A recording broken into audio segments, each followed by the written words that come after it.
A hit for John Tavares. Tavares digging in on his off wing to the net. Shovel it in front. Scores! Matthew Knies has won it. And the Leafs will take it back to Game 6 in Toronto.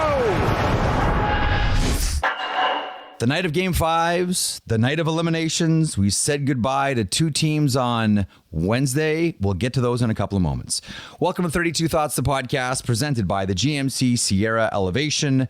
Merrick at the home studio. Dom Shermatti at the home studio. Elliotte in the car, driving home. After another busy night. Carcast time, here we go.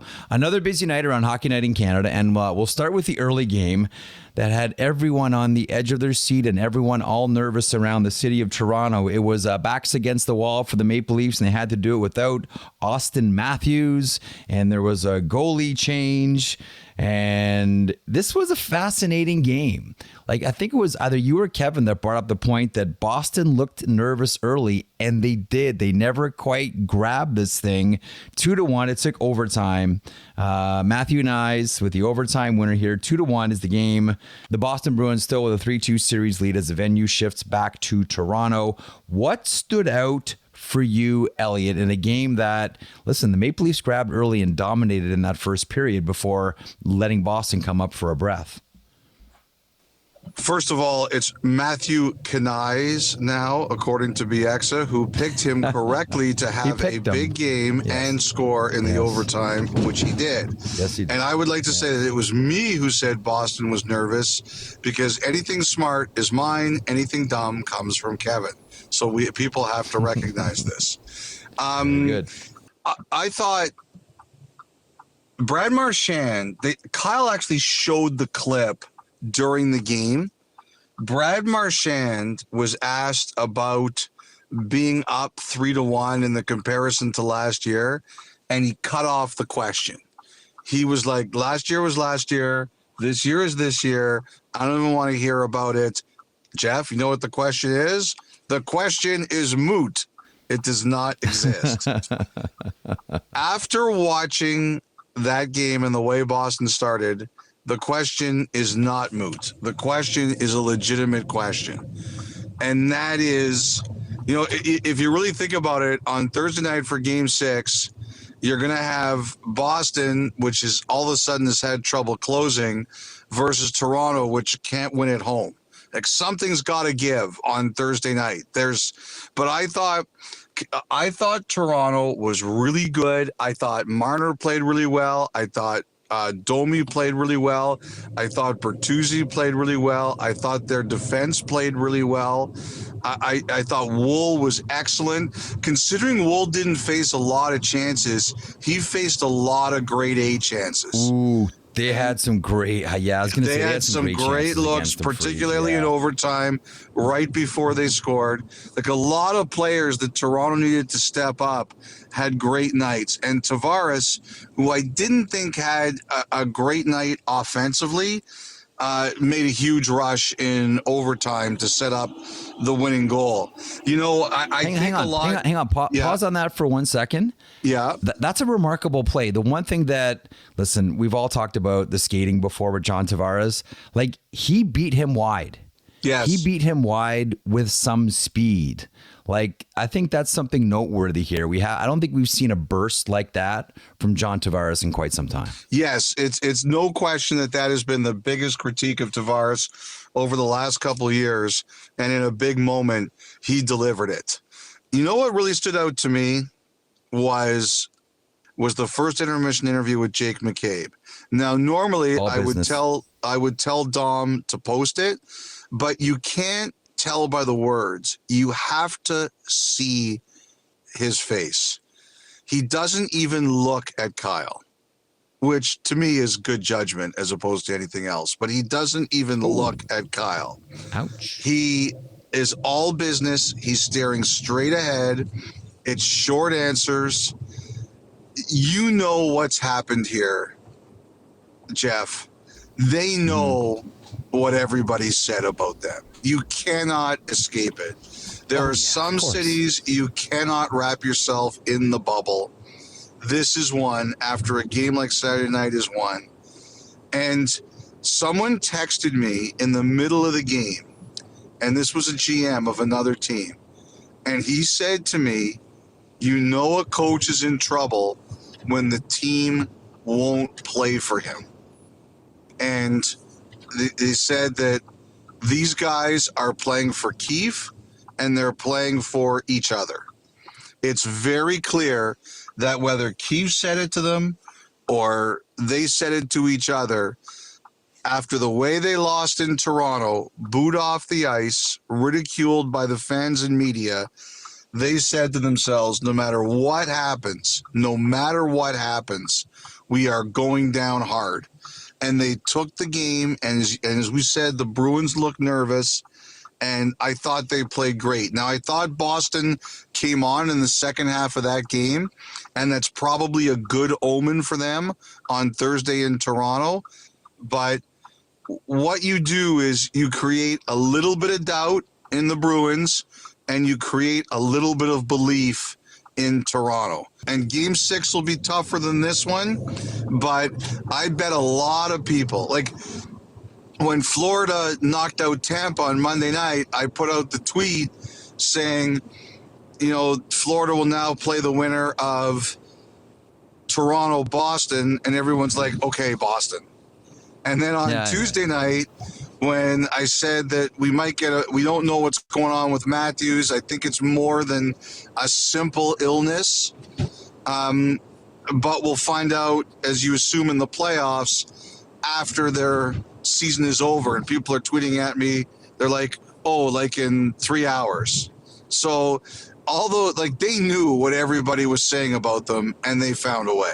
It's going to be fascinating, and we'll find out whether there's an actual series here by the time the next game's over, or whether that game that we just saw was the Maple Leafs winding their watch on the way to the electric chair. We shall see. But the Matthews thing is huge. Make no mistake about it. If I would have told you that someone from Arizona scored in overtime for the Toronto Maple Leafs to force a game 6, you probably wouldn't have said Matthew Nyes. But that was before we knew what was happening with Austin Matthews, which is... That's a good one, Merrick. Unavailable, Elliotte. Yeah, so I actually, I didn't think they handled the Nylander very well, but I think they have been as forthright as they can be on Matthews. Because I think that the Matthews thing has developed over time. Like last week, a number of us had reported, I wasn't the only one, it was food poisoning or a viral infection or a virus of some kind, whatever. And now I think it's either that is evolved into something a bit more, and I think also he's possibly banged up. So I think the Maple Leafs, as that has developed, have been pretty reasonable with their updates. I just think it's a little bit confusing as to exactly what we're dealing with. And we should also mention Brandon Carlo didn't come out for the overtime. So if he's unavailable, that would be a big loss. Although I saw that Derek Forbort looks like he's eligible to play, although Carlo would be a pretty big loss if they didn't have him. Okay, Elliotte, from one Canadian team to another, I think many of us thought that it was going to be closeout Tuesday for the Vancouver Canucks, coming off the big emotional come from behind victory against the Nashville Predators in overtime a couple of nights ago. There was a comeback in this game. It was Nashville after Nikita Zadorov with a gorgeous solo effort that, if it stood up as a game winner and series clincher, would have been an all-timer in the history of the Vancouver Canucks organization. But Roman Josi and Alex Carrier kind of had something to say about that. 2-1 is the final score in Game 5. We are going to a Game 6, the series 3-2 Vancouver. What stood out here? Oh, by the way, what was with Höglander and Carrier early? It seemed like every time Höglander was on the ice, he was running at him. That said to me that the Canucks basically told Höglander, if you want to stay in the lineup, we need to see something from you. And that's what that was. And he hasn't scored. He had 0 points in the first 4 games, but he hit everything that moved, and you really noticed him. That, to me, was a player who was basically told, hey, we're not going to embarrass you publicly or anything like that, but we have to tell you internally, if you don't start doing something, we're going to have to find somebody who will. So that to me was a guy who knew his spot in the lineup was potentially in question. This is probably fair. You know, our parents always say to us, Jeff, life isn't fair, but this is probably fair. The series probably should be 3-2 Vancouver, because they probably should have lost the last game and they should have won this game. I thought this was a great game. I thought it was great hockey. I don't know what's going on with the shot counts in the playoffs, because I looked up at one point and it was 11-9, and I felt like that each team had taken 25 shots. There'd been that many good chances. I thought Shilov's was great again. I thought Saros was fantastic. I thought the quality of play was incredible. I really enjoyed every minute of that game. And, you know, I thought it was going to be Vancouver in 7, so I can't say I'm overly surprised at this. I'm sure the Canucks would have loved to avoid the long trip across the country. I'd bet that they're looking at this and saying, you know, hey, we lost an opportunity here. But, you know, look, they just lost a close, tight game. There's not much else you can do. I think it'll be interesting. DeSmith and Shilov's both won a game in Nashville. So I'm curious to see what Tocchet and Ian Clark are going to decide here. I assume it'll be DeSmith, but I don't know. That's just me throwing spaghetti against a wall. And I'm sure the angst over Pettersson will continue. And that's just going to keep going until he busts out and scores. There's no other way to avoid that. But I thought it was a great game, and if I'm the Canucks, I'm not panicking. That one could have gone either way. What I continue to enjoy in this one is that it's nasty to the point of it being personal with the players. Yes, it is. They're at each other every single shift. Like, I know you called it in 7. I hope it goes 7. You know, I hope Nashville wins the next game and we get a game 7, because this series has been fantastic. One thing I've noticed that's really interesting in this series, Jeff, is that Rick Tocchet doesn't challenge where a lot of other guys challenge. He didn't challenge that Luke Evangelista touch to the glove, which I think he would have lost anyway. So it was a smart non-challenge. But other guys would have challenged that, I think. And in this game, that game-tying goal, and John Shorthouse pointed out, he said, maybe, well, it's 1-1, and if you're wrong, you hand them a power play in a 1-1 game. Like, if I was coaching, I would have challenged that one, because it's close, and the play is in the blue paint, and it looks like Shilovs gets whacked and the puck goes into the net. Now, would I have been right? I don't know. But seeing how the league clearly feels about plays in the paint, I would have challenged that one. But Tocchet just seems to be in a place where he's saying, you know what? I'm not challenging these things unless it's much more absolute. Well, one of the things that's really interesting, because the one thing that we're used to now very much is right after a goal, there's the shot to the bench to see the coaches, and they're all doing the same thing. They're looking at the iPads. They're either looking for a zone entry, or in this case, Elliotte, to your point, they're looking for the crease play, and they're looking if they should challenge for goalie interference. The thing is, on this one, like, Roman Josi cuts across. Now, I know it's, you know, if you're in the paint, you touch the goalie, liability goes way up, but he has the puck.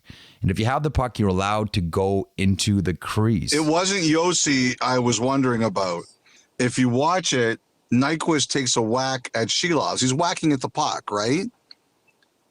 And he kind of pushes Shilovs a bit. He does. You know what? You're right. He pushes Shilovs, and Shilovs pushes the puck into the net. Yes. So it's not actually. Does his stick actually touch Shilovs? Because the stick gets pulled away. But he gets hit by Zadorov before he actually pushes him. I don't know. Like, you know what? Zadorov pushes him away.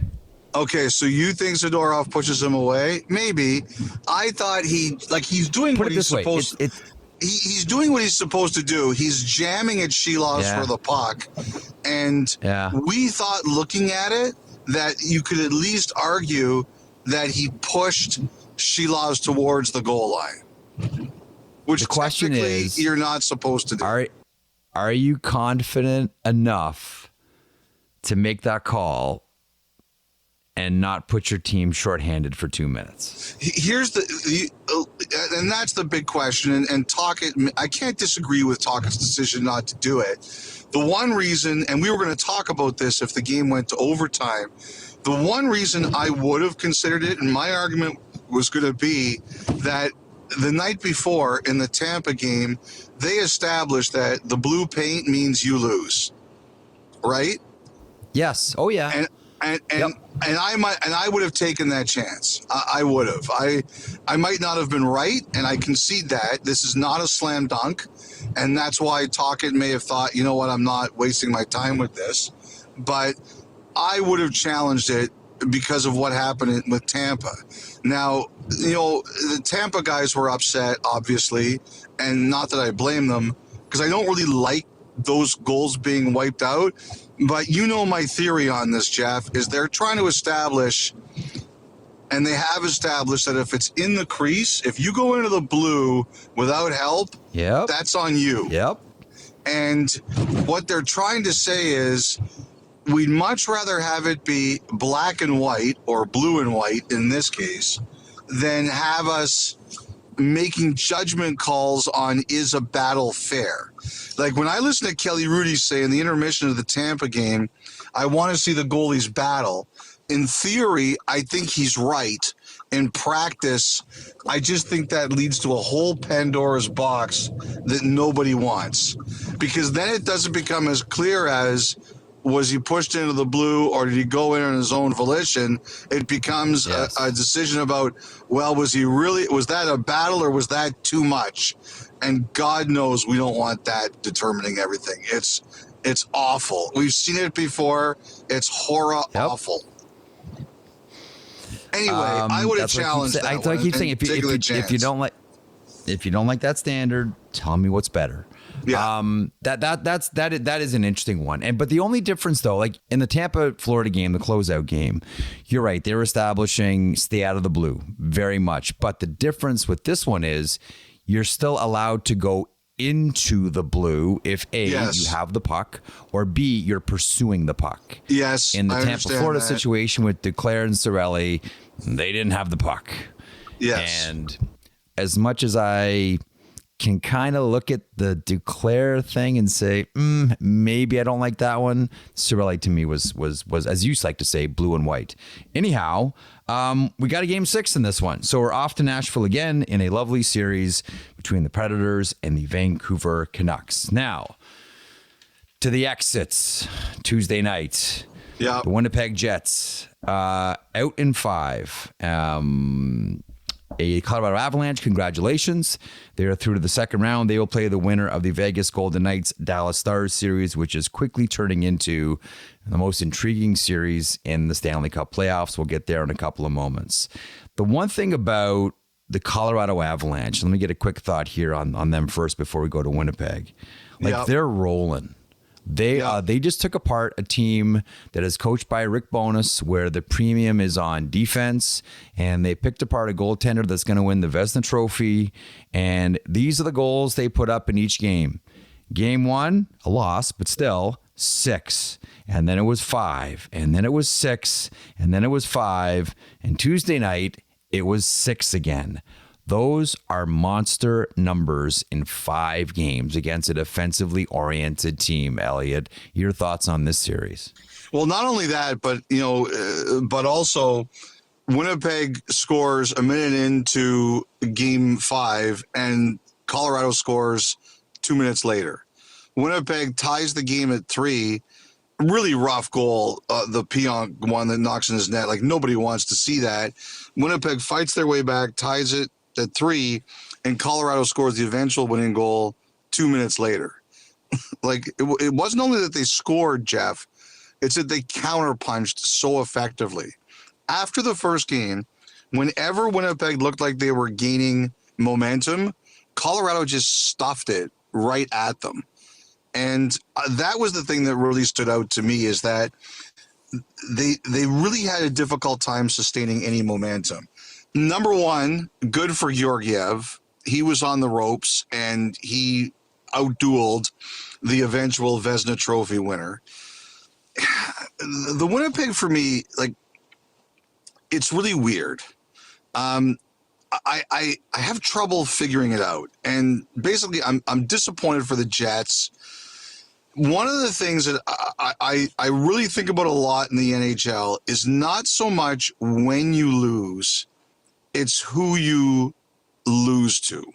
Okay?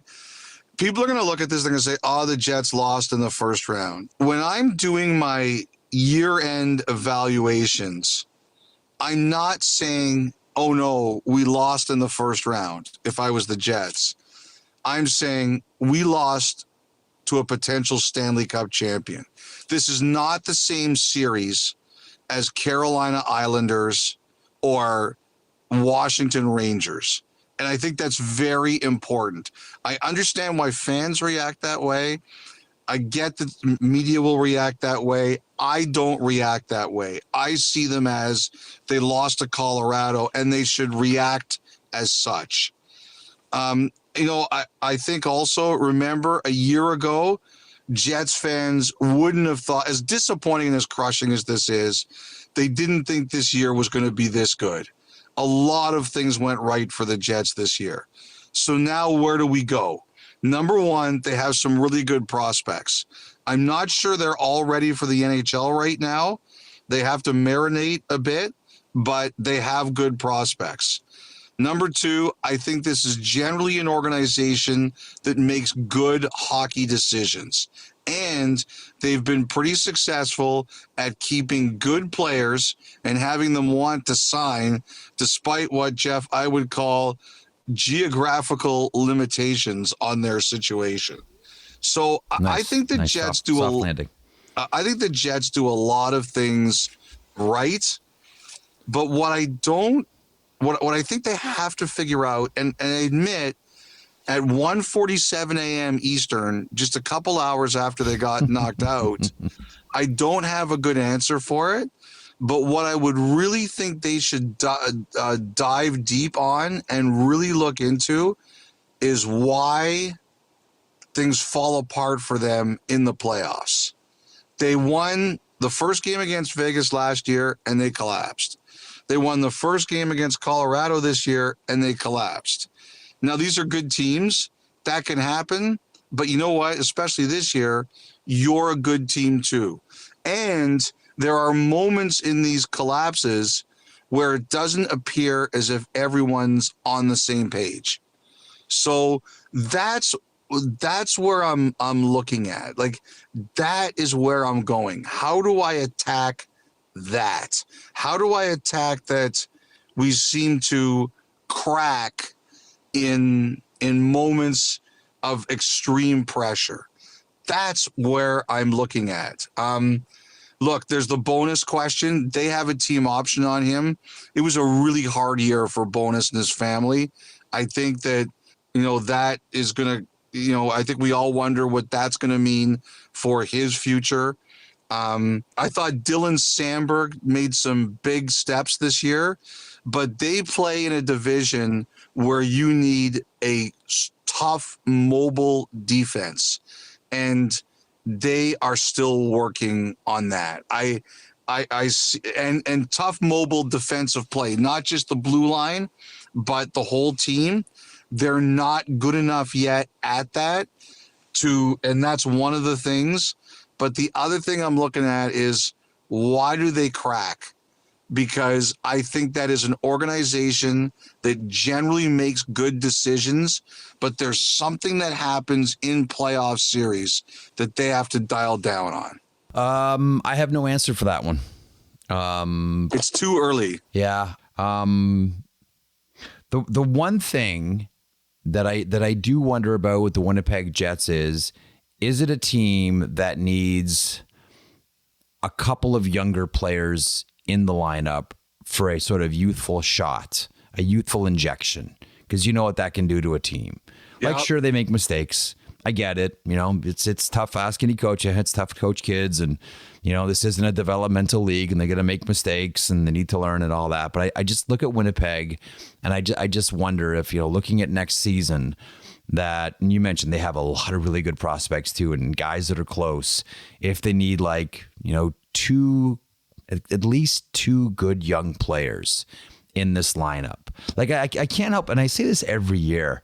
Man, every year I just wonder, is this going to be the year that it finally comes together for Ville Heinola and the Winnipeg Jets? And the answer to that continues to be no. Well, he got crushed by an injury this year. That hurt him. Absolutely. But I mean, you know where I'm going with Ville Heinola, Yes. how many times he's been false started. And they've got wonderful players, whether it's, you know, Brad Lambert, who came up for duty, and Chaz Lucius on the horizon. We all know, we've talked Rutger Begordy not too long ago here on this podcast. There are good young players coming. That's just the one thing that I'm curious about with Winnipeg. Couple young players, youthful legs, couple of kids around. That's what I wonder about with Winnipeg. Are you putting your Perfetti jersey away for the summer? I'm curious to see what happens with the Perfetti in this negotiation. I really am. And again, is it too early to talk about offer sheets? Jeff, when do we ever see offer sheets? I'm just throwing it out there because I'm the guy that does it. Yeah, that's true. You do. Okay. Also, Elliotte, on Tuesday night, we said goodbye to the New York Islanders. They lose to the Carolina Hurricanes in 5. 6-3 is the final there. And you know what? Good for the Islanders in this one, because it went downstage their own comeback as well, and then 2 quick goals in the third, including a wacky one from Stefan Nason, to which Thomas Hickey, our good friend, broadcaster with the Islanders, said, "Porky Palmer with the helper." Always appreciate the nod to the podcast there, Thomas. Much appreciated there. Good on the Islanders for trying to make it a series by the end. You know, they weren't going to get swept, and they had to come back in the game. But let's face it, Carolina's really good. Carolina's a really, really good hockey team. They'll play the Rangers in the next round, and that should be a heck of a series. Yeah, Jeff, it played out. This rarely happens, but it played out almost exactly the way that we called it. And that was that the Islanders would give Carolina everything they had, but Carolina was just a little bit better. And that's exactly what happened in this series. New York fought. They fought right to the end. They were just dealing with a team that was a little bit better than them. And when I look at New York, I think they will continue to look for scoring. I really believe that that's where they're going to focus on. They have been doing that for some time. I think they will continue to do that. They were just in this series, and everybody could say that against Carolina, but I think that's the way they feel in general. They just need some more scoring. Also, too, that identity line has been a huge part of their organization for a long time. Remember Anders Lee, when we spoke to him at the player tour before the season, and we asked him, do you ever see a day without them? And he goes, I don't even want to think about that, which I thought was a great quote because it shows how beloved those 3 guys are. But now we might finally be there, unfortunately. It sounds like the identity is going to change a little bit. I had a really interesting call from someone, and they said to me, does Merrick still think Mark Hunter is leaving London? So I ask you on this podcast right here, do you still think that Mark Hunter is leaving London? I've heard all the same rumors that everyone has heard about Mark Hunter, whether it is Columbus or whether it is Edmonton. I'm really curious to see what happens with Mark Hunter as soon as the London Knights are done their run in the OHL. And look, they may win the OHL championships. They may end up in the Memorial Cup here. They may end up winning the whole thing. But I've heard, like everyone else has, that Mark Hunter is a highly sought after commodity in the NHL. Yes. So this person said to me, and understand the organization we're dealing with, that there would be absolutely no tipping of the hand. But he said if Mark Hunter was going to leave London for anywhere in the NHL, if Lou Lamoriello was looking for extra help in the front office, wouldn't he ask about Mark Hunter? Here's what I wonder about Mark Hunter. Like, first of all, of course he would ask about Mark Hunter. And they have a relationship going back to when they worked together with the Toronto Maple Leafs.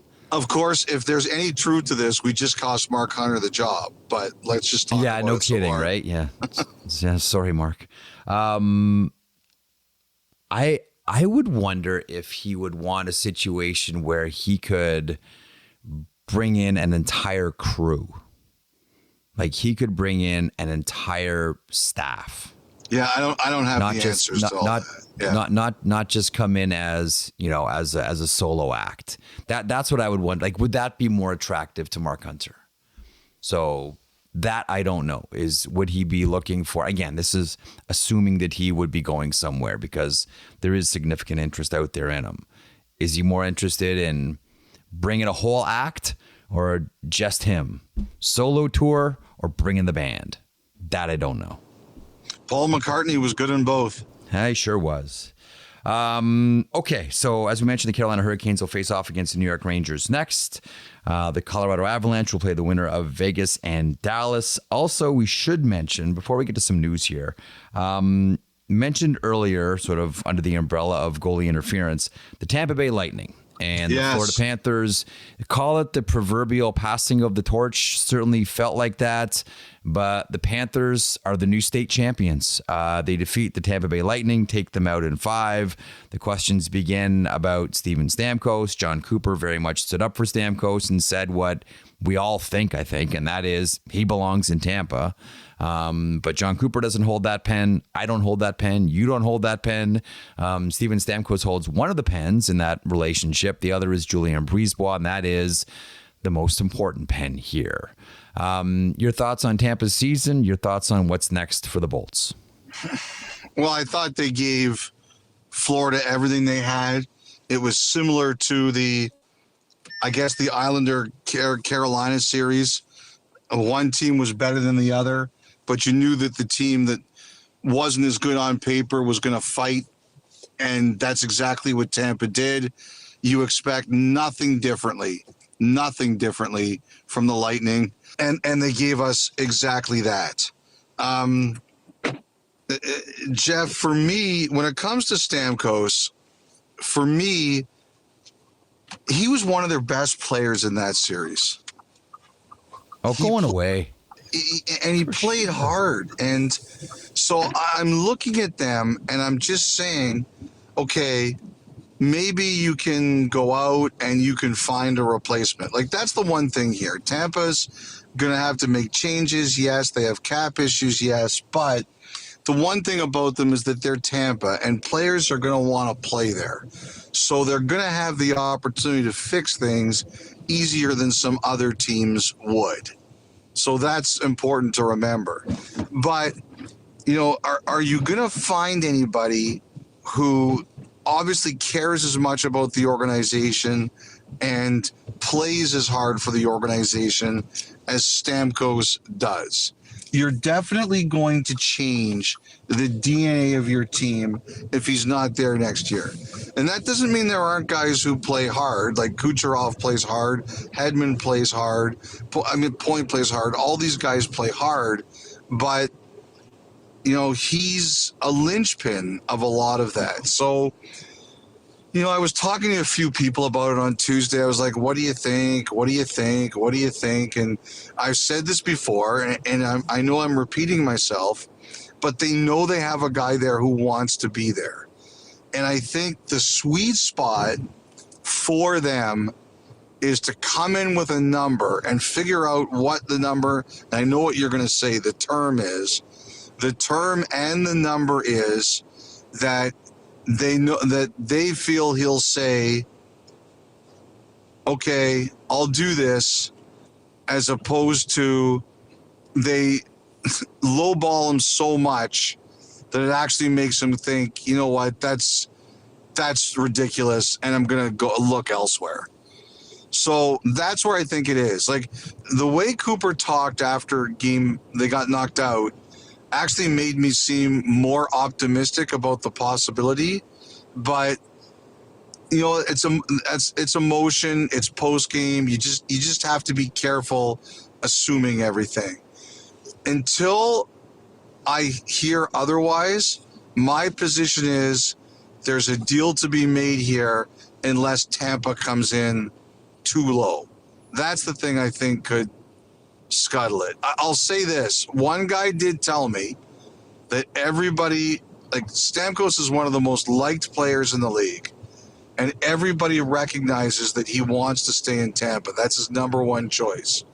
But if it gets to a point where he might actually consider somebody else, there's going to be a lot of recruiting out there going on. That's what people said to me. Everyone's at any team. Listen, we just mentioned a team a second ago that needs scoring. Any team that needs anything remotely close to what Steven Stamkos brings, or has someone on their team that Stamkos used to play with, or has a coach that used to coach him, or a manager that used to manage him, or has enough cap space to accommodate him, and he has a lot of kids that he can help shepherd through their careers.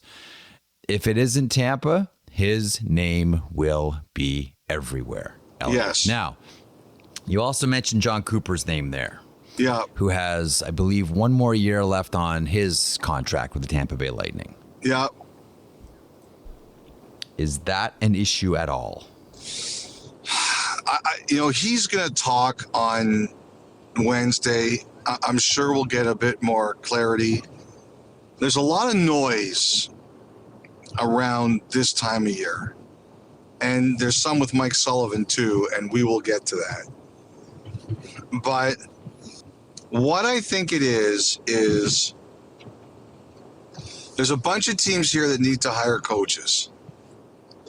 And it's interesting. Like I said on the last podcast, that I think there's some teams that really like Berube, and they're looking at, okay, do I have to sign him before I lose him to someone else? And then someone called me on Tuesday, and they made a good point. They said one of the challenges here is, what if you hire someone and then Sullivan becomes available or Cooper becomes available? Like, and the thing is, like, I don't know what to make of this stuff yet.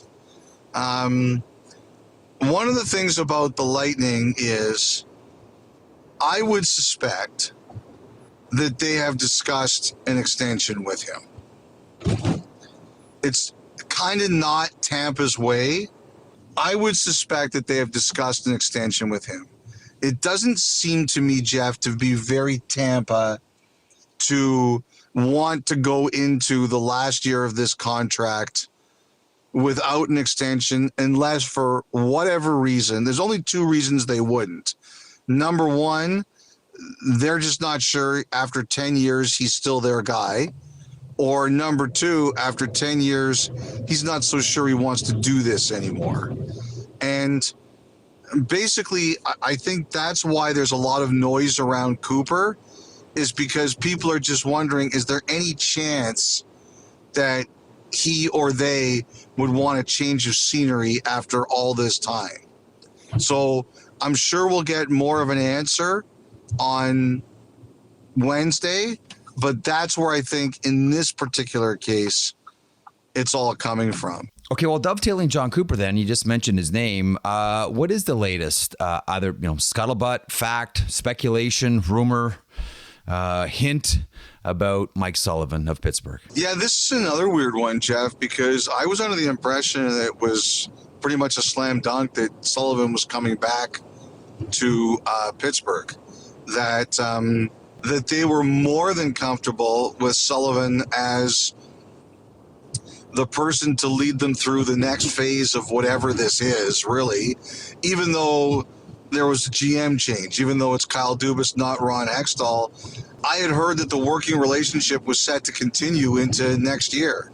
And now all this is coming out. And I think it's the same as Cooper in a sense. I think there's teams that are looking for coaches that are like, what happens if Mike Sullivan's available. Is he available? Is there any chance he doesn't want to stay in Pittsburgh? And it just and if the answer is yes, just like Cooper, there are teams that would want Sullivan. And I think, one thing I've heard about New Jersey, and now, New Jersey is allowing Travis Green to interview for other jobs because just in case he isn't kept as the head coach, they realize they can't be unfair to him. The word on Jersey, Jeff, is they want to take a big swing. They want to see if there's a big swing that they can take out there. And, obviously John Cooper and or Mike Sullivan would be as big a swing as you could take. And Craig Berube is obviously right there, as we'd mentioned earlier in the week. So when people are wondering about Mike Sullivan going to the Devils, I think it's because if the Devils knew that a guy like that was available, they would absolutely go after him. But the thing is, and we'll see where this unfolds over the next few days. I was under the impression that he wasn't available and he was staying in Pittsburgh. And another team joked with me today that if Mike Sullivan does end up in Pittsburgh, you're going to see the mother of all tampering investigations driven by the Penguins here. So we'll see where this unfolds. It's not what I'd heard, but that doesn't mean it's wrong. It's just, it would be surprising to me.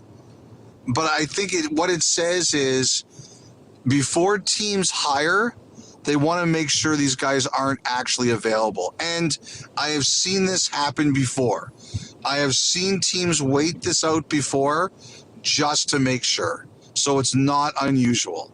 Now, Elliotte, when it comes to coaching conversations this week, we got to go to Seattle. And the dismissal of Dave Hakstol as head coach of the Seattle Kraken, along with assistant coach Paul McFarland as well, caught many by surprise.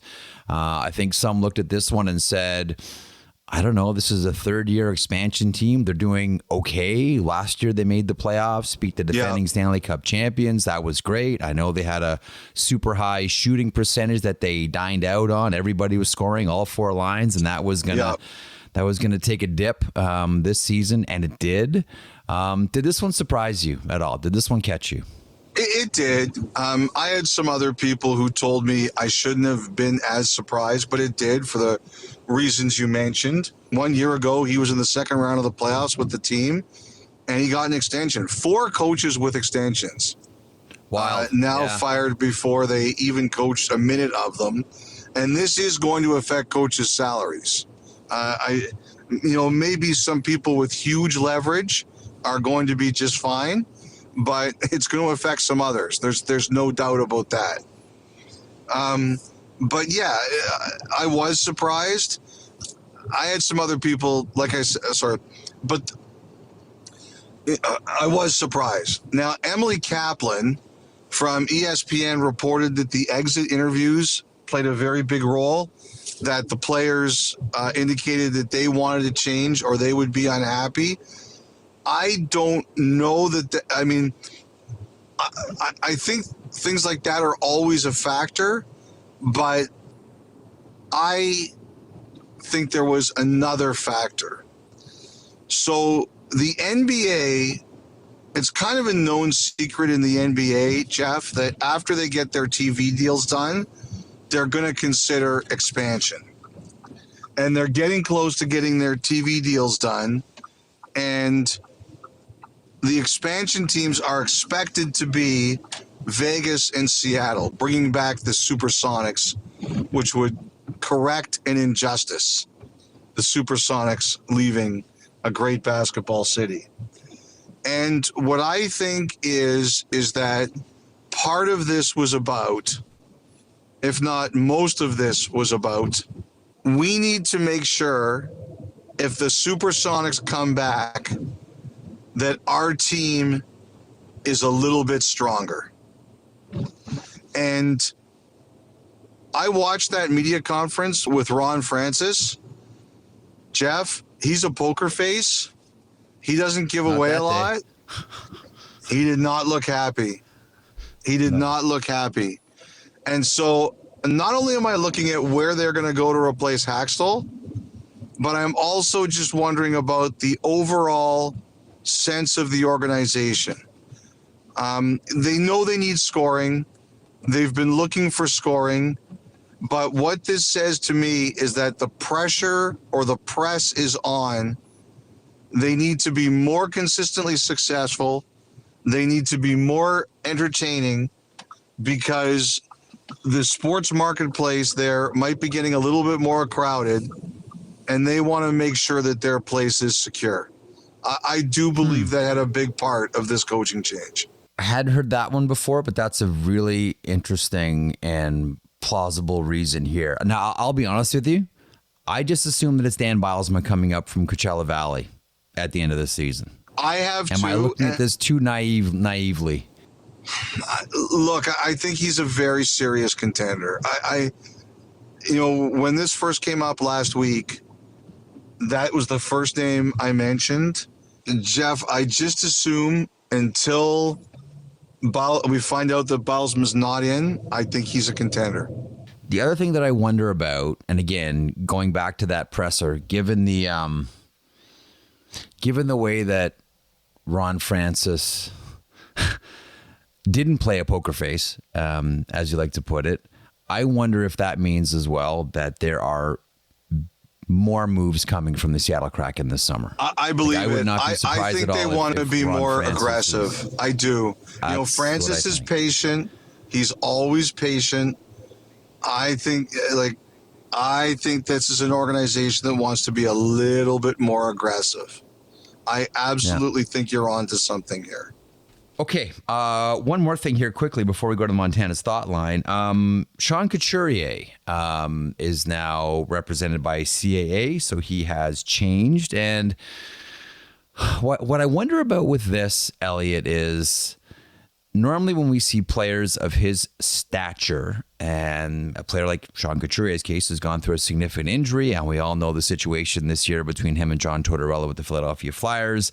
When I look at everything, my initial thought is he wants a change. And I don't mean change of agency because he has that. He wants a change in his career. Am I looking at this correctly? Potentially. I would say this.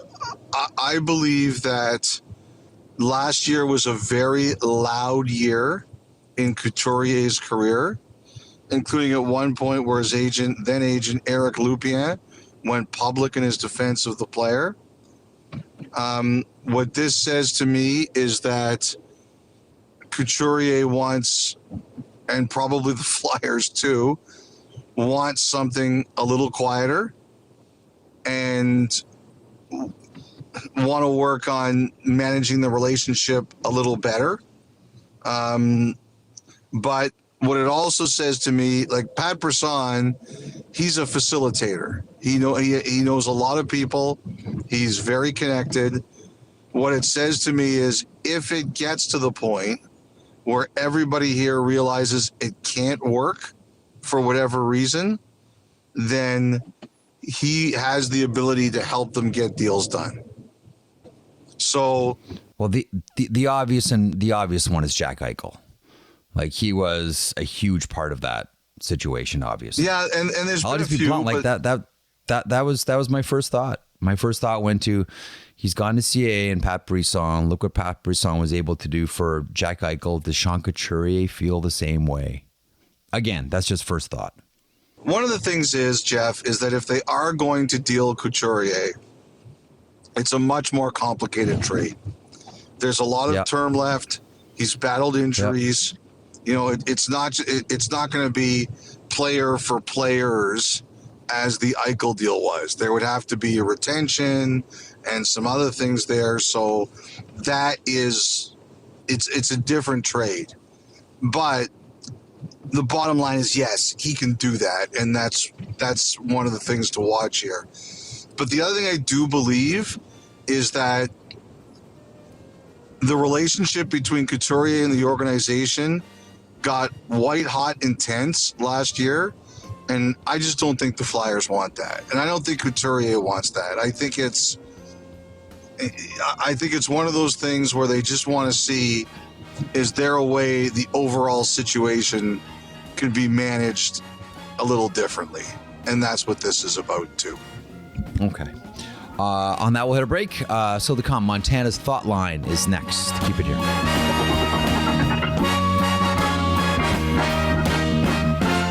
Listen to the 32 Thoughts podcast ad-free on Amazon Music, included with Prime.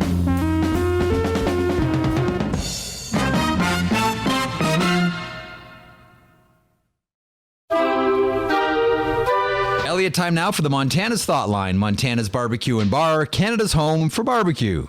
Try the ribs. Try the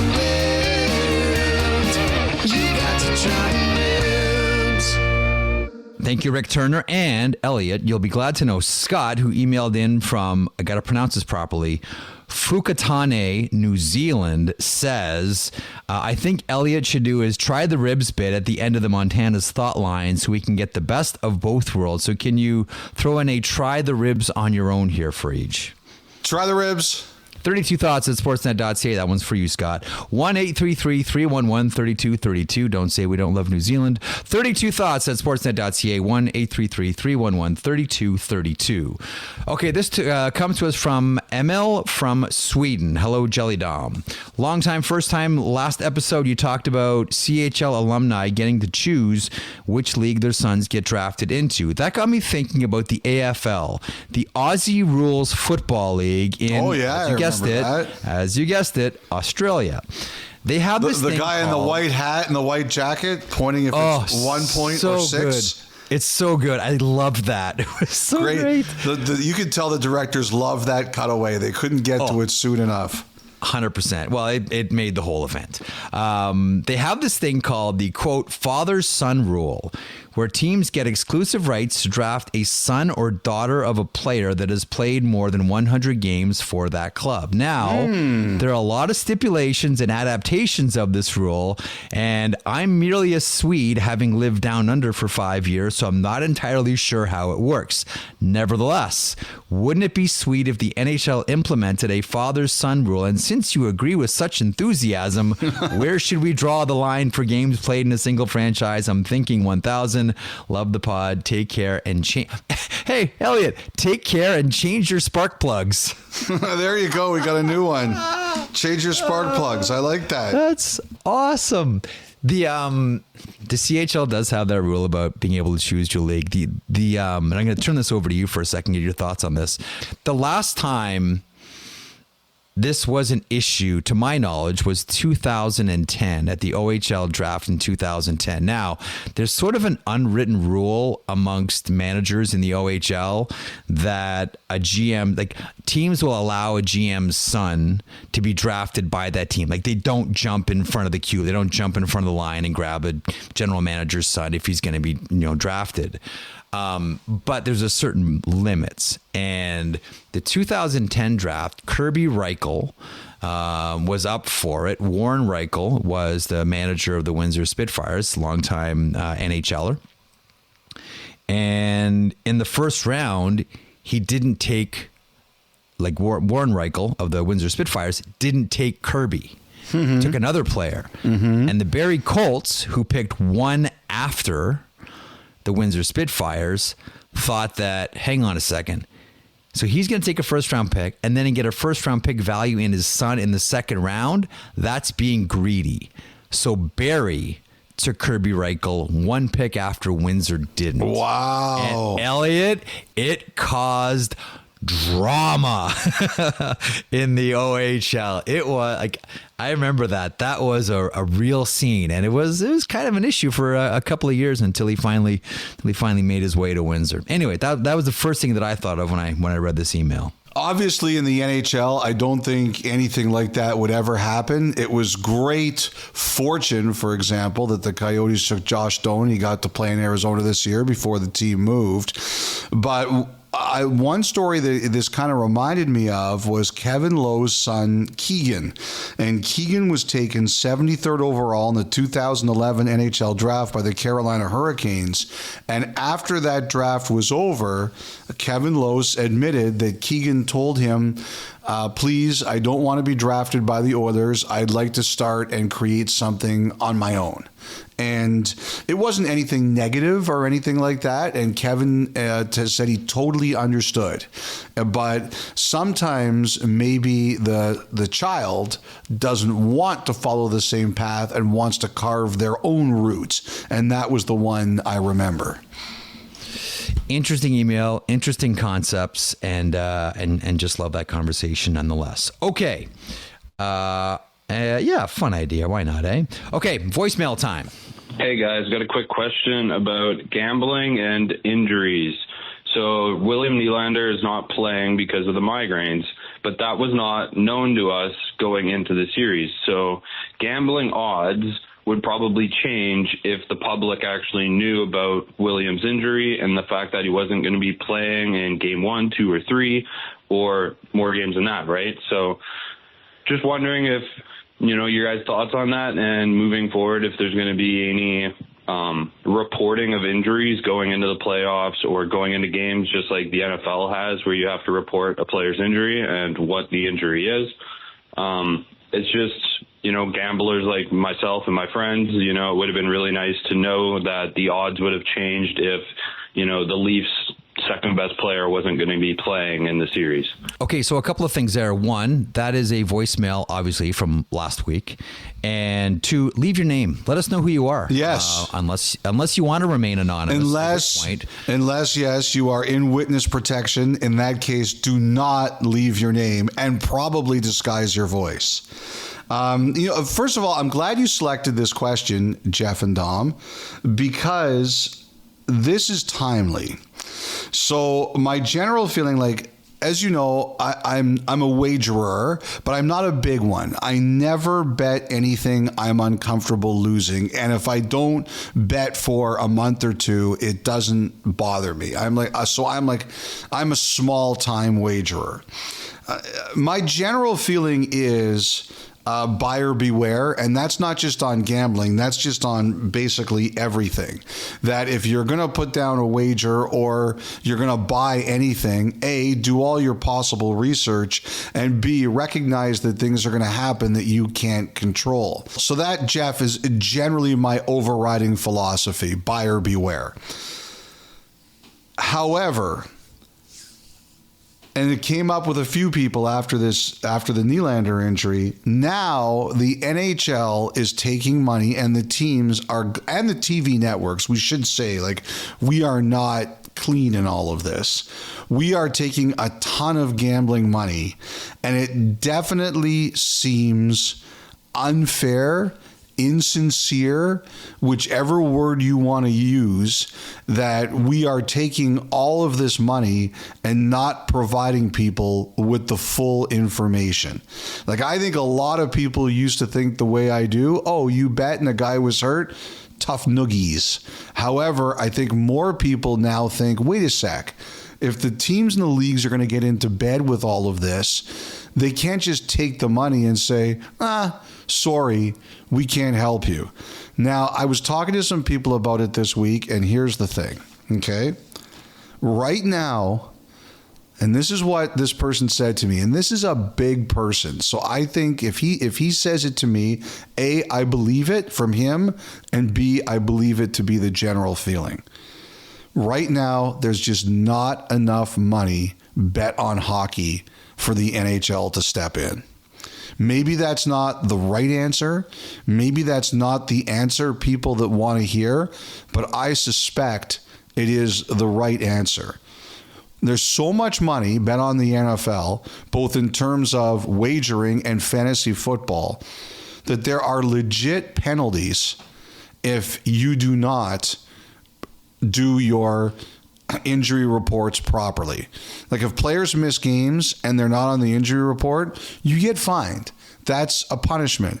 And it's because they won't admit it, but they know there's so much money gambled on the NFL. It's not going to be perfect, but it's got to be respectable. The NFL injury report has probable, questionable, doubtful, out. That's what they do. And basically, out is out. Doubtful is 75% plus not playing. Probable is is like 25% not playing. And, obviously questionable is 50-50. But Jeff, I really do believe that was the answer. If there was more money bet on the NHL, I wonder if Bettman and company would come down harder on this. Why should it matter though? Why, like a dollar to someone gambling in football is a dollar to someone gambling in hockey. It's still like, look how quickly they reacted to the Shane Pinto situation. Like, they are very sensitive about it, obviously, and they should be. Actually, they didn't react that quickly to Pinto. That was a long investigation. They had to figure out exactly what happened with that. That's different. That is because even before they took gambling money, if a player was suspected of betting illegally, or what Pinto did, which was having his friends get into his account, he would have been suspended back then too. That isn't new. It's not the same. And you know what, Jeff? It's not the right answer, but it is the answer. If there was more money betting on the NHL, I think they would care more. All right. So you know what the solution to this problem is? Bet more. Bet more, yeah. Bet more. Okay, we'll finish up with this one. Caden from Edmonton. Dear Dom, Elliotte, and Jeff, I'm currently sitting in the hospital with my newborn baby. This is my first. He was born 2 days ago and is already getting startled by dad trying not to yell at his laptop during games. Well, first of all, congratulations, Caden. Me and my partner just put him to sleep and are getting ready to try to watch Game 3 of the Oilers versus Kings. I was listening to the Thoughtline conversation between you and Elliotte about the head coaches on Friday's edition of the pod. Elliotte was praising Jeff's superior random trivia skills, saying he wouldn't have guessed any of the answers. It got me thinking, who in the business has the most knowledge of random obscure dates, names, and facts? Merrick. No, not me. It's not me. It is Ken Reed? Not me. No. He said, I love listening to Bob Stauffer on Oilers Radio Network do trivia, and it blows me away how much he knows. Stauffer's excellent. I guarantee to you, hold on 1 second. I guarantee to you Stauffer cheats. I can't prove it, but I guarantee to you he cheats. That's going to be the one takeaway from this podcast. No, you know who the king is? He strikes me as a cheater. Yes. You know who the king is? Who? Liam McGuire. Yeah, Liam is really good. Liam I have not met anyone that comes anywhere like when you talk about, as Caden from Edmonton mentions, obscure dates, names, and facts. There is no one better than Liam McGuire. His trivia books. I'm just going to pull these up here. Next goal wins. What's the score? And he's got a couple of other ones as well, I believe. They're fantastic. He also, Elliotte, and you'll love this one, he also wrote the story of Goldie Goldthorpe, who the character of Ogie Oglethorpe was based on from the movie Slapshot. Like, yeah, no, Liam's super legit, and trust me, I have not met anyone in my life that comes anywhere close to Liam McGuire. For me, he's the guy. That's a good pick. I can't argue that pick. Yeah, he's tremendous. Anyhow, thanks so much for that email, and do yourself a favor, buy some of Liam's stuff, because some of the things that he knows and is documented and puts in these books really get you thinking. And when you want to talk about people that know things, that's the guy. Not me. The Montana's Thoughtline, Montana's Barbecue and Bar, Canada's home for barbecue. Wrap up the pod next. Jeff, Elliotte, and Tom on 32 Thoughts. Try the ribs today. Oh, yeah.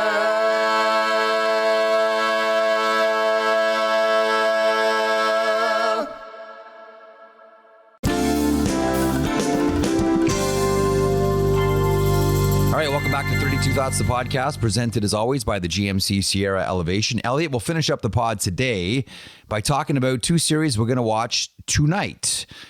Game 5, Vegas Golden Knights and the Dallas Stars. Game 5, Los Angeles Kings and the Edmonton Oilers. We'll start with Edmonton and LA. Edmonton leads the series 3-1. They can close out tonight at home. And then begin the questions about the Kings. The Oilers played a great game in Game 4. Sure, they got outshot, but they didn't give up a ton of great chances. I think if you were to take a look at the overall scoring chances, you would say they were pretty even if Edmonton was not ahead. I think a lot of people felt the Oilers played a really mature game, the kind of game that you have to win from time to time if you're going to emerge victorious in the playoffs. So, great night for them. And what they've shown is that they can win different ways in this round against the Kings. They can win the high-scoring way, or they can win the low-scoring way. LA, I mean, Dubois, I hate to harp on it, Jeff. I really do. But if he finishes this season with a whimper, that's a mega problem for the Kings. You're hoping when the playoffs start that he begins to show his difference and that the regular season was not real or there was another side to him. He simply hasn't done enough of that. I think that's going to be the major question. And again, we'll see what happens here. We're still not at a Kings elimination yet, but I think that's going to be the first conversation that everybody has. Should Edmonton beat LA here and move on to the second round? Also, the Vegas Golden Knights and the Dallas Stars. Now, this series is tied up at 2s. There's a more than really good chance here that we're going 7 in this one, and count me in. Yeah. Every game's been really good. That game 4 was excellent. 4-2 with the empty net. Like, even the empty netter in game 4. Rupe Hintz blocks a shot. He's in pain, scores the empty net goal from his blue line. And he's in so much pain that he doesn't even want anyone to celebrate with him. He's just cemented the game. He's like, just get me off the ice. Yeah. Wyatt Johnston scores a power play goal. That legend continues to grow. Dadonov with the insane shot from an almost impossible angle. Like, there was the whole McNabb on Stankoven, Jamie Benn on Braden McNabb dynamic that took about 5 seconds. It was just 5 seconds of beautiful violence. I don't know, man. Count me in for this series. It's the nobody wants to win at home Vegas Golden Knights, Dallas Stars series. Tonight, we'll watch Game 5 in Dallas. One thing that really surprised me, Jeff, is that how many people said to me, do you think Vegas considers a goalie switch? No, I think Logan Thompson's been really good. I agree. Would you? There were some people who didn't like him in Game 4. I guess they're talking about the one off the mask from Dadonov. Oh, come on. That's an impossible shot. Like, I'm sorry, but like, he's got nothing. He's basically not. It's a perfect shot. That's what I thought too. Do there? I was actually surprised though. Like, I had a number of people say, "Oh, they really need Aiden Hill," and I'm like, I don't think like Game 3 saved their bacon, and I really don't know how to handicap this one, Jeff. I think it's so evenly matched. The one thing that really stands out to me from the two games, especially the last game, from the two games in Vegas, especially the third one, is that Dallas finally got through the Vegas defense. Like, the two games in Dallas, they got smothered. And, so to me, that's what I'm watching for in Game 5. Do they continue to be able to work their way through the muck? If so, I really like their chances. If not, I think Vegas regains control of the series. But other than that, I don't have a great handicap of this one. They're just too evenly matched. And just give me more of Jamie Benn and Mark Stone going head-to-head, because I am here for it. These games tonight you can watch on Sportsnet, 7:30 Eastern. It is the Vegas Golden Knights in Dallas to face off against the Stars. Watch that one on Sportsnet 360 and on Sportsnet. And then Game 5 between the Kings and the Oilers, 10 o'clock Eastern, Hockey Night in Canada, Sportsnet and Sportsnet 1. as well. Okay, that's it for this podcast. Thanks for hanging in right to the very end. Enjoy the hockey on Wednesday. We will communicate with you again as usual on Friday. Enjoy the next couple of days.